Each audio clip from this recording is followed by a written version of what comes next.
El mensaje del Evangelio debe predicarse de una manera sabia, pero con valentía, sin caer en legalismos religiosos humanos, pero también con contundencia.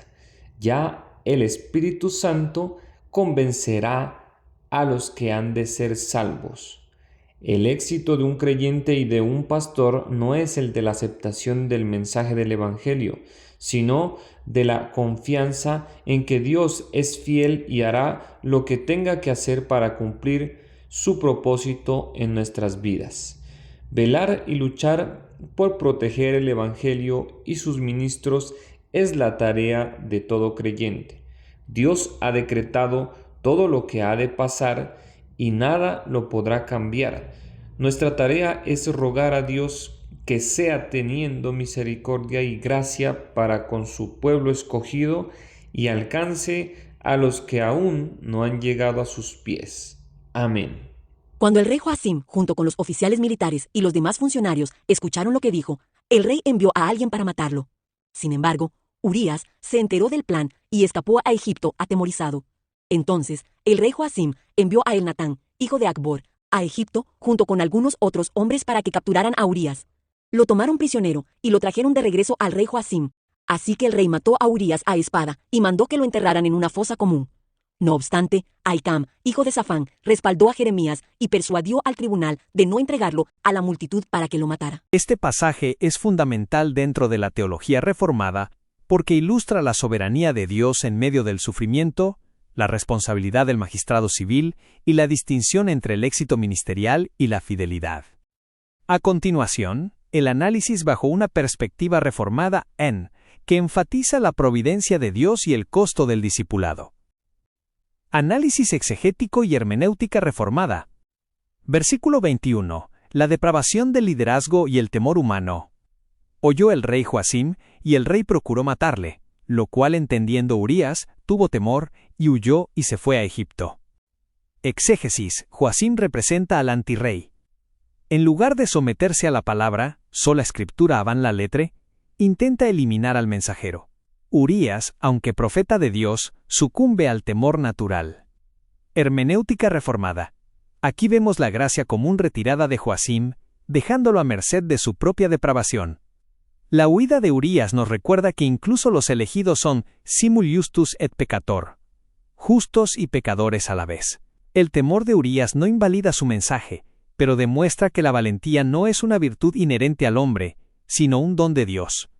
Versículos 22 a 23, el martirio y la justicia de Dios. Y el rey Joacim envió hombres a Egipto, sacaron a Urías y lo mató a espada y echó su cuerpo en los sepulcros del vulgo. Exégesis. El alcance del poder de Joacim llega hasta Egipto. El asesinato de Urías es un acto de tiranía absoluta.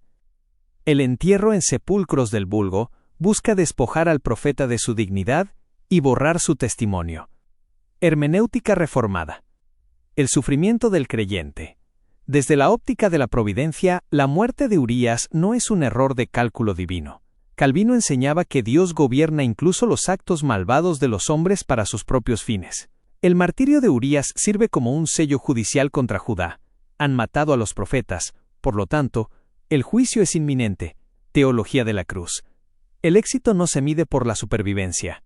Urías es tan fiel en su muerte como Jeremías en su vida. La providencia de Dios es inextricable, pero siempre justa. Versículo 24. La providencia a través de los medios. Pero la mano de Ahicam, hijo de Safán, estaba con Jeremías, para que no lo entregasen en mano del pueblo para matarlo. Exégesis. Ahicam, de una familia de escribas piadosos, utiliza su influencia política para proteger a Jeremías.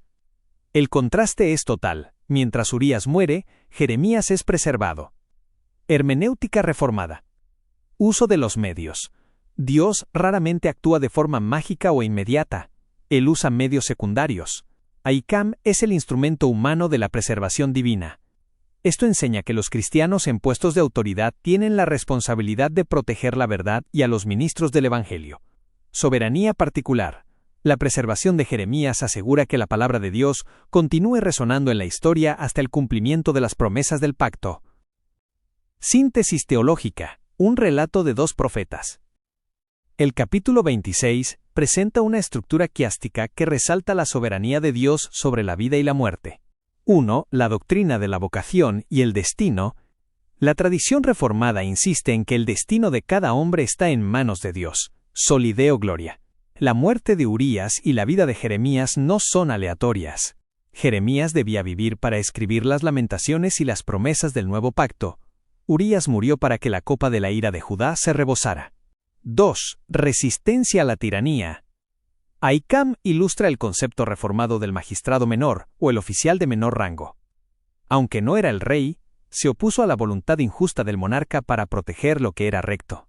Su mano, poder, fue usada para el reino de Dios. 3. El consuelo del creyente. Para la Iglesia reformada, este pasaje es un recordatorio de que estar en la voluntad de Dios no significa estar a salvo de la espada del mundo. La verdadera seguridad no es la ausencia de peligro, Urías huyó y murió, sino la presencia de Dios en el cumplimiento del deber. Jeremías se quedó y fue preservado. Síntesis hermenéutica. La estructura de este pasaje busca responder a una pregunta implícita. ¿Por qué uno muere y el otro vive si ambos dijeron lo mismo?